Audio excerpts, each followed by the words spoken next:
Okay, let's start with Chapter 6. Although in number of pages, this chapter does not seem much longer than other chapters, there is a ton of information here. So I'm going to split the lecture up into two parts. This first lecture will talk about inventory, and the second lecture will talk about the accounts receivable. Up to this point, all of the accounting and bookkeeping work that we have done and the statements that we have prepared have been in reference to service industries. Companies like mine, we don't sell products, we're selling a service. This chapter helps us understand how merchandising companies that sell products or goods, handle their accounting work. We're also going to learn how they handle their inventory. And there's different ways to look at that. So let's get started. Merchandising companies buy and sell goods. That makes sense, doesn't it? It's what it says they do. They can be wholesalers or retailers. They can be selling the goods to the final user, or they can be selling the goods to another company that in turn maybe does something else with those goods and then sells the goods on to the final user. In these companies, we talk about revenues, usually we call them sales or sales revenue. And you can remember I've mentioned before that the title of an income account is not set in stone. It's what it's doing, what it's being used for. So don't think that every time you see sales revenue, that's the only title you can have for an income account. We can have different account names. In a merchandising company, we have an extra area on our income statement that we have not had before. We have an area called cost of goods sold. It's sort of like an expense because it does reduce revenue, but it is listed prior to our other expenses, and we have a secondary subtotal called gross profit so that we can see our profit margin from the difference between our revenue and our cost of goods sold. Sales revenue is the income we make from selling our product. Cost of goods is the cost of the merchandise that has been sold during that particular period. You will often hear people talk about what's your margin. That's the percentage of profit. You must make enough profit, gross profit, to cover your operating expenses. So this gives us a way to calculate that. The cost flow is a little bit different also. When we have inventory, we start with our beginning inventory. We add to that the cost of goods purchased to come up with the cost of goods available for sale. We then determine either the cost of goods sold or the ending inventory so that we can prepare our financial statements. There's two ways that companies keep their inventories. Most common these days is the perpetual inventory system. Point of sale systems and inventory systems are relatively cheap, that even a small mom and pop store can afford to have a computerized inventory system. A periodic inventory system is generally used by very small companies that maintain, if not a complete handwritten software system, at least a handwritten inventory system. We'll be studying the perpetual inventory system. And as its name says, a perpetual inventory system is constantly updated.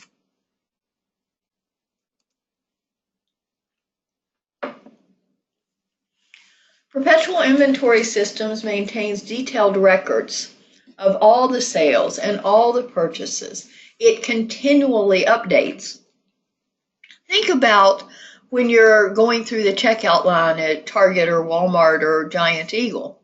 and they're running your items over the scanner. When they do that, the software system is automatically deducting that can of green beans from inventory and recording it as a cost of goods sold. So each sale is being updated. When the truck comes into the dock in the back, all the goods are scanned in and the inventory is automatically updated.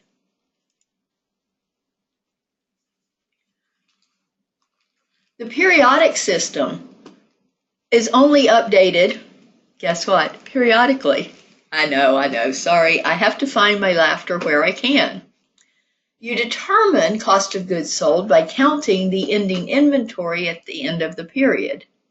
So you start with your beginning inventory, you add all your purchases, you subtract your ending inventory and determine your cost of goods sold. It's a cumbersome system at best. So let's look at purchases under a perpetual inventory system. You can make purchases using either cash or on account, and we record the goods when they're received. Remember, we record items as they come in and we record them at cost. An invoice should support each purchase, not just credit purchases. So, this stereo company received an invoice from a supply store for goods that were purchased. The purchase price was $3,800, and this is how we would record that purchase. $3,800 is added to our inventory, our merchandise inventory, and $3,800 increases our accounts payable. Now notice, this has no effect on cash flow, nor does it have any effect on our equity, our retained earnings, because we haven't sold this merchandise as yet.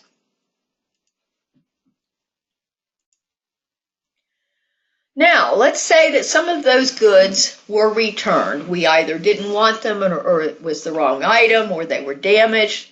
For whatever reason, we're returning those goods to the supplier. We would record the event like this. We would decrease our merchandise inventory and decrease our accounts payable. When you have purchases, everything runs through merchandise inventory. If we return items, if we have damaged goods, everything increases and decreases inventory.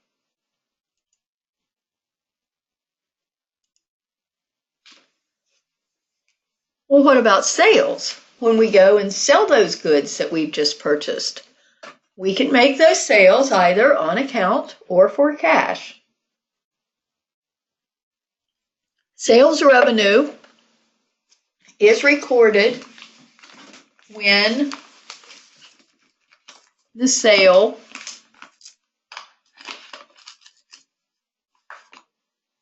is performed. Remember, we record revenue when earned and expenses when incurred. Same thing happens with sales for merchandise as happens with service revenue.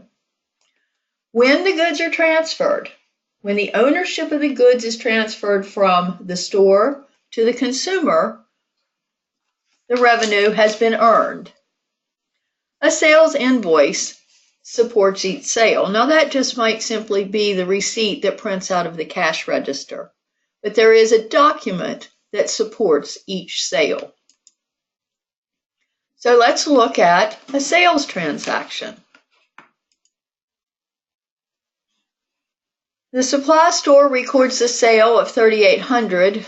Now we're looking at, this is just the exact opposite transaction of the purchase transaction. Remember, previously, Salk Stereo purchased from Audio Supply. Now we're showing the sale from Audio Supply to Salk Stereo.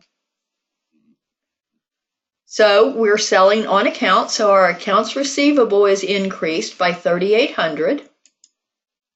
Our revenue is increased by $3,800.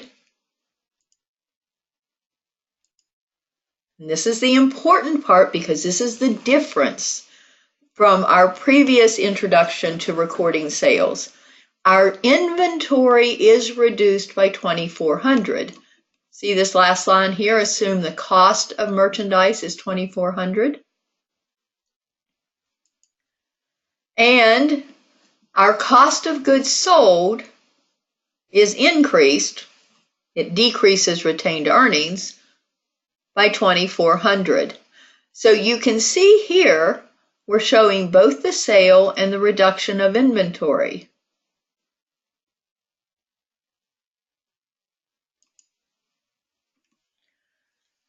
Just as we looked at the company that returned $300 worth of merchandise, we're now going to look at what happens from when that merchandise is returned to the selling company. When it is the selling company, on our income statement, we will have a new account line that is titled Sales, Returns, and Allowances.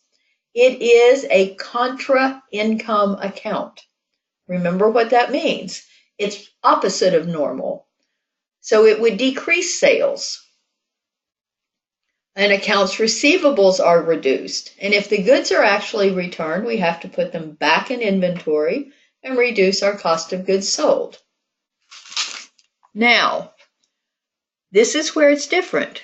On the purchase side, everything runs through inventory. On the sales side, we have this extra account called Sales, Returns, and Allowances. So, they received the returned goods. The selling price was $300 and the cost was $140. It says they received the goods. So we're going to reduce our accounts receivable. We're going to reduce our revenue by the use of our contra sales account, Sales, Returns, and Allowances. We're going to increase our inventory and decrease our cost of goods sold. So we have reduced our sales, reduced our receivables, increased the inventory, and decreased our cost of goods sold.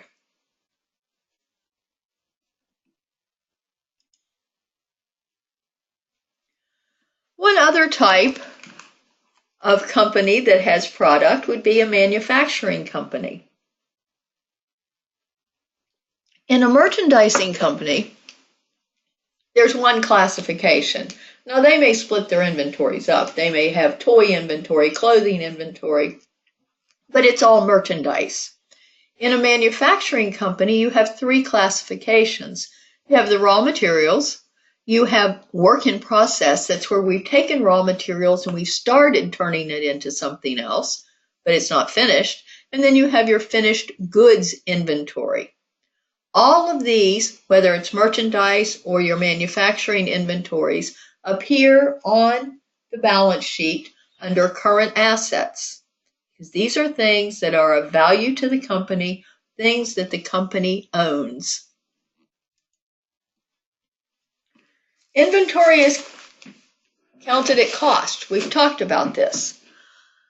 Here's a little update on that cost. It's not just the cost of initially purchasing the inventory. It includes everything necessary to get them in a condition ready to sell. So that might mean the freight for bringing the product in. That might mean any setup cost you may have for getting it ready for sale. Any sales tax that was part of the invoice. All of that becomes part of the cost. Then we can divide those costs down into unit cost by taking the total cost and dividing by the number, the quantity. Now we're going to learn how to cost inventory. Well, that should be simple, right? You just go out and you cost it. Well, it's not quite that simple. And I'm sure all of you have been in Walmart late at night and seen people walking around counting inventory. That's part of the costing process. So let's talk. There's 4 different common ways to cost inventory. Specific identification, first in, first out, last in, first out, and average cost. My favorites, of course, are FIFO and LIFO because they're fun to say. If any of you go into the accounting field, you will discover that anything you can use for amusement, you will, because accounting is not an amusing subject. So grant me my LIFO and FIFO. Specific identification makes perfect sense. It is used for products that can be easily identified. Think automobiles or boats. Not homogeneous products that cannot be easily distinguished as to when they were purchased and at what amount.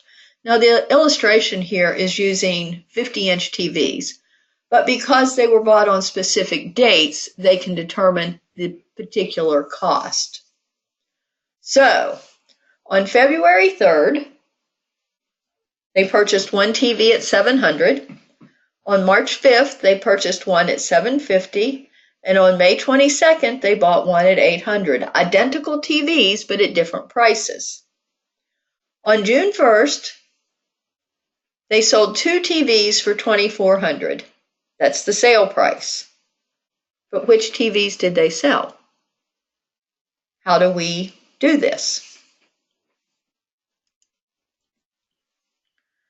How do we determine cost of goods sold and begin an ending inventory? First, we have to know which TVs were sold.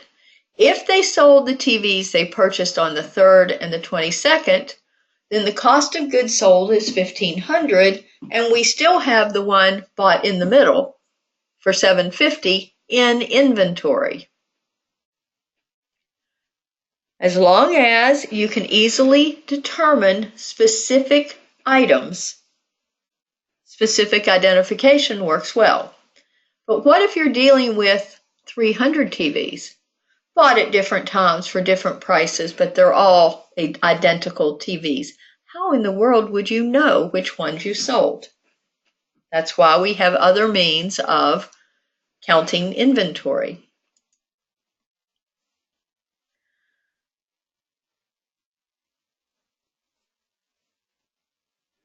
Actual physical flow of inventory is very difficult because you generally cannot determine which specific item you are selling because inventories are so homogeneous. So we make assumptions. This made me sad when I learned this in accounting because I thought accounting was an exact science. It is not. Sometimes we must assume things. We must assume which items were actually sold so that we can have a dollar amount for our ending inventory.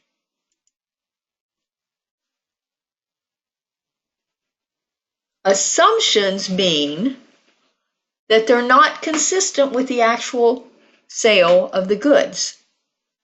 It is a method of determining an approximate cost of ending inventory because specific identification cannot be used.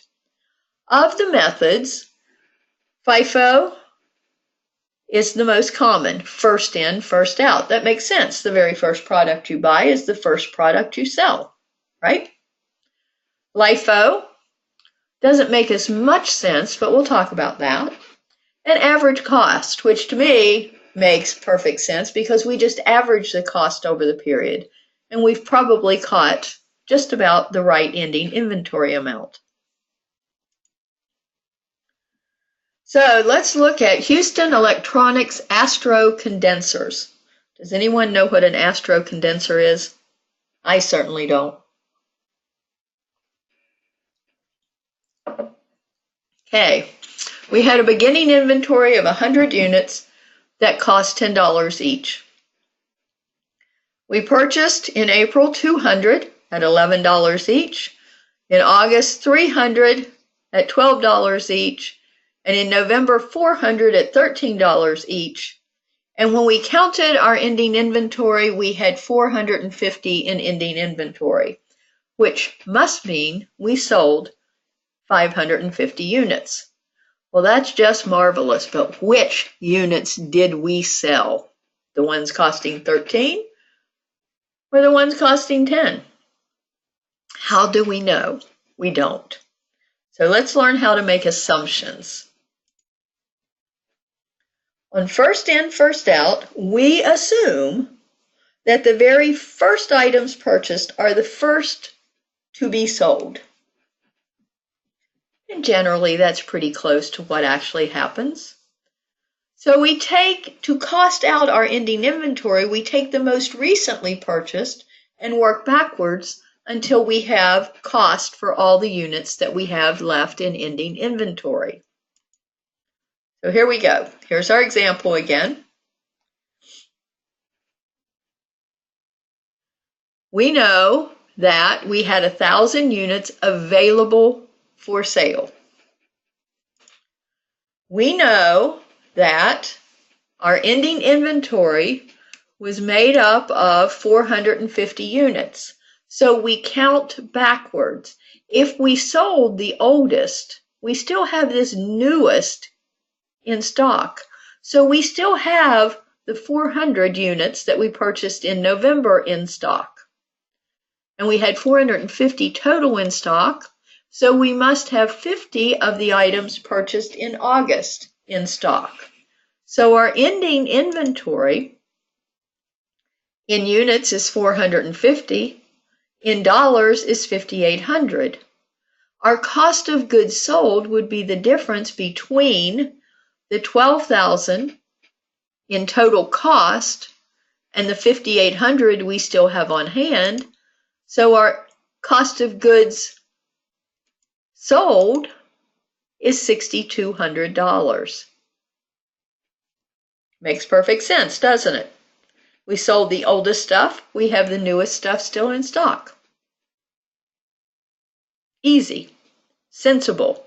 I like this.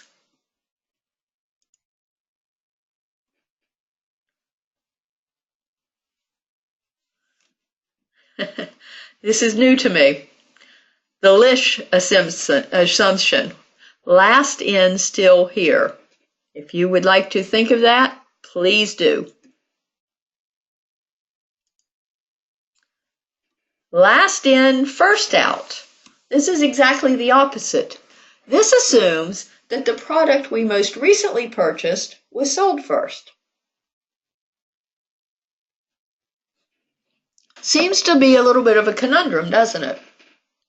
Surely we would want to sell our oldest merchandise first, but this is the way what I've used in my mind to think about this. What if you had a flower shop? What would your clients come in and buy? They would buy the plants that you most recently brought in, right? Or what if you had a fish market? What would your clients come in and buy? The fish that most recently were caught. So last in, first out. That's not what's happening here, but it just makes it easier in my mind to try to understand this. All right, so costs of the latest good purchased are the first to be sold, or that's our assumption. Seldom coincides with actual flow. And maybe piled goods, it would be true. I'm not sure. So here we have our same example. We have 1,000 units available for sale at $12,000. This time we're assuming our oldest inventory is still in stock. So we have the 100 units from January. We have 200 units from April 15th. We need 450 total. So we must have 150 units still in stock from our August purchase. We have our same 450 units, but look at our cost this time. It's $5,000. That's different. Now, our total cost of goods available for sale was $12,000. Our ending inventory was $5,000. And our cost of goods sold is $7,000. That's different also. Interesting. Same 450 items, but different cost. and different inventory amounts. Interesting. And I guess this is the fish assumption. First in is still here. Average cost. Average cost assumes you've got a little bit of everything still in stock, which makes sense also. So we take a unit, an average unit cost, and apply it to ending inventory. Works like this. We have our same 1,000 units. We have our same total cost of $12,000. So we want to calculate our average cost. So 12,000 in dollars divided by 1,000 in units gives us an average cost of $12 per unit. We simply take the number of ending units multiplied by the unit cost to get the cost of our ending inventory of $5,400. Interesting again. It's different. We have the same $12,000 in cost of goods available for sale. We subtract our ending inventory, and we have cost of goods sold of $6,600. So we've counted our inventory 3 different ways, counted the same 450 items, and we've come up with 3 different ending inventory costs and 3 different cost of goods sold amounts.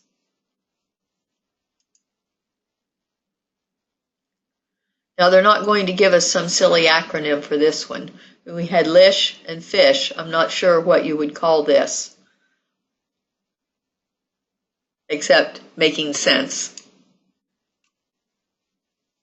Now, here we go. Look at the differences. Cost of goods sold, $6,200, $7,000, and $6,600. Look what happens. Under FIFO, our profit is higher. Under LIFO, our profit is the least, and average cost, we're in the middle. Now, over time, this works out. But for a specific period, these would be the differences. From a tax and from a GAAP point of view, once a company chooses an inventory method, it must maintain that inventory method. If it chooses to change their inventory costing, they have to get permission, and they also have to restate financial statements for, I can't remember if it's 3 or 5 prior years.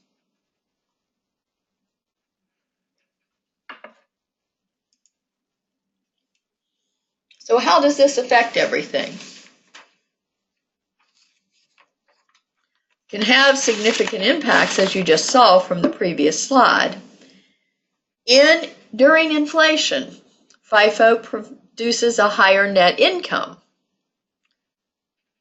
LIFO produces a lower net income and a higher inventory.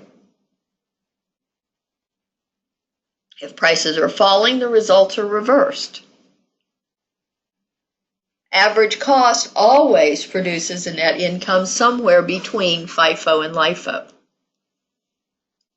You cannot change your inventory simply to better your financial statements or lessen your profits so you pay less in taxes. You must pick a means, a method, and stay with it. On the balance sheet side, you have the opposite effects in your inventory that you have in your cost of goods sold. If your cost of goods sold is higher, your inventory is lower, and the opposite happens. And that's the end of the first part of Chapter 6 lecture.